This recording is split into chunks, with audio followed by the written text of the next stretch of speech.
Alright guys, welcome to Flavo Oriana's MMA show. I am your host, Flavo Oriana, brought to you by Four Corner Sports. Guys, the long-awaited news is official. Dana White, CEO, alright, president of the UFC, the man has finally announced fights that we've been waiting to hear.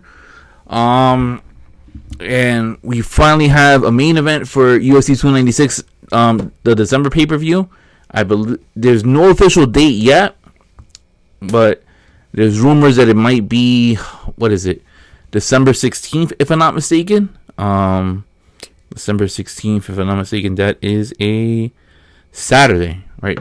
And then we have officially the co-main event for UFC 295 and UFC 296. So guys, I'm gonna kick it off, all right, with UFC 295. We already know who is the main event, all right, for MSG, for UFC 295, for the 30th anniversary, the 30th birthday of the UFC, the Ultimate Fighting Championship. It is Jon Jones versus Stipe Miocic. Gonna headline Madison Square Garden, all right. One fighter is considered the greatest fighter of all time, and then one fighter is considered the greatest heavyweight of all time, all right. Jon Jones was able to eclipse winning the belt back in March, and now he's going to be fighting the greatest heavyweight to ever step foot into the octagon, which is Stipe Miocic. He has the most title defenses in UFC history, and there is rumors that Jon Jones might just hang it up right after if he does defeat Stipe, all right? But now we have a co-main event, and a co-main event that, honestly, guys, it is picture perfect, all right? And who else other than to have this co-main event? It is going to be for the UFC light heavyweight title, the vacant UFC light heavyweight title. Yuri Prochazka is stepping foot into the octagon, all right, for the first time since he won the belt in Singapore against Glover Teixeira. He never lost the title by a loss. He relinquished the title because of a nasty arm injury. I believe it was his rotator cuff that required surgery. And he is going to face the number one contender in the light heavyweight division, all right, former middleweight champion Alex Pereira. Man, guys, I cannot wait for this fight. This fight is going to rule. I personally think, and this is my personal opinion, I believe that the co-main event might outdo the main event, all right? I'm not saying that the main event is going to be a stinker. Believe me, it's not, all right? I'm going to be glued. My butt is going to be glued to the seat. My eyes are going to be glued to the TV, all right? But this co-main event, guys, oh my God. This is what I've been wanting to see. In Madison Square Garden, New York City, all right? The Mecca, all right? And I can say that it's a Mecca when it comes to fighting because of the fact that you have great fighters who fought in Madison Square Garden in boxing. We had Conor open up MMA in Madison Square Garden with his headline performance when he ended up eclipsing 2 belts. All right, Alex Pereira, as funny as it is, this guy has less than 10 fights in the UFC, and he might be getting a second belt. A second belt. All right? 2 years ago, he made his debut in Madison Square Garden. All right? When he ended up knocking out Michailidis with that flying knee. Last year, excuse me for that. Last year, he ended up but he ended up winning the belt by TKO against Israel Adesanya. All right, he threw a short left hook, an uppercut, and then had Israel wobbling. I mean, Israel kept on saying that he was good, but clearly he was not. He was going to get dropped and put out cold. And then Israel obviously was able to, get his revenge and win the belt in April in Miami. And now Alex goes up to light heavyweight, gets a win over Jan Blachowicz in Salt Lake City, and now Alex is going to be facing Yuri Prochazka. Now, this fight might be fireworks. I can't see this being, anything of a boring fight. I could just see them just chucking it up at this point. I cannot wait. That is a fight that I'm zeroing in on that. I'm zeroing in on that. If there's any fight that is worth $80, it is that fight right there. It is that fight. Oh, man, I just can't wait for November 11th. All right. The other two fights that got announced by Dana White. So the co-main event for UFC 296, which will be most likely in Vegas because they usually have the fights in Vegas. It is going to be for the flyweight title. The new the flyweight champion Alexandre Pantoja, who recently defeated Brandon Moreno. He'll be fighting Brandon Royval, and I think that's a sneaky, really good fight. I know a lot of people, hardcore fans, are gonna love this fight. Love this fight, just the same way that they enjoyed the fight with Brandon Moreno versus Alexandre Pantoja.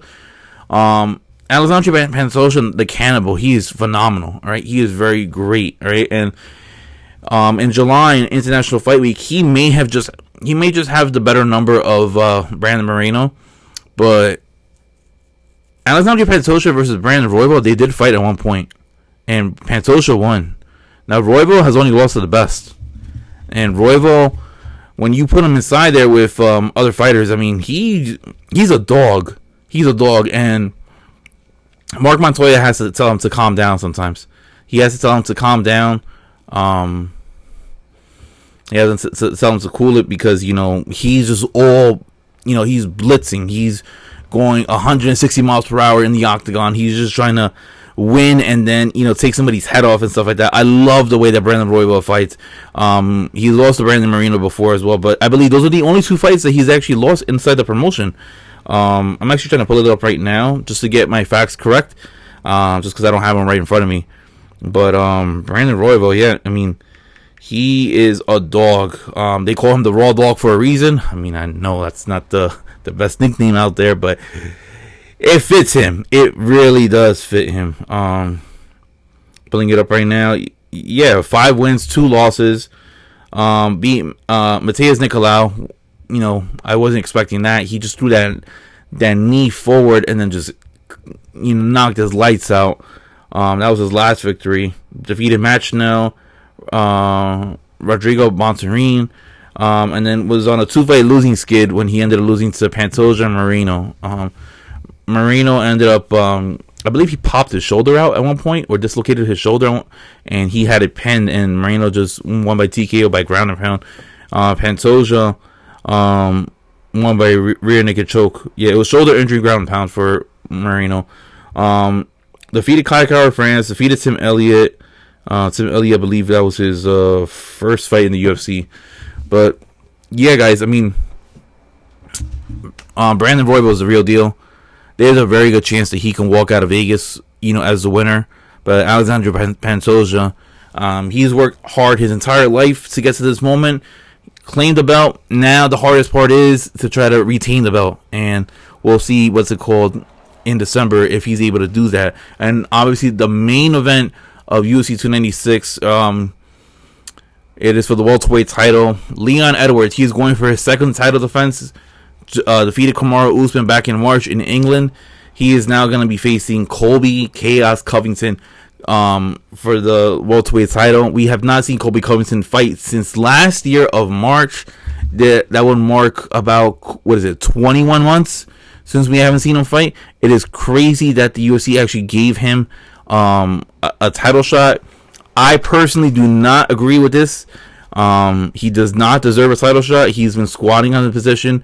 I know you can say whatever. He is a prize fighter, but if you look at it, he hasn't won a fight against somebody that is actively in the organization since. The only person that's left in the organization that he's defeated is Rafael dos Anjos, and I believe that was in 2019, 2018. Long time ago, guys. Long time ago. The pandemic was not a thing. It wasn't even a thought at that point.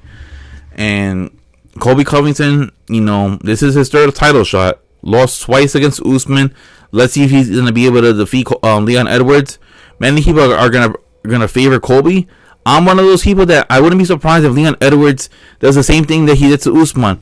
eliminate the takedowns, eliminate the, whenever Usman would try to shoot or Colby would try to shoot, take away that front hand that requires you to lock in both hands to go for a takedown, and force this to be a stand-up fight.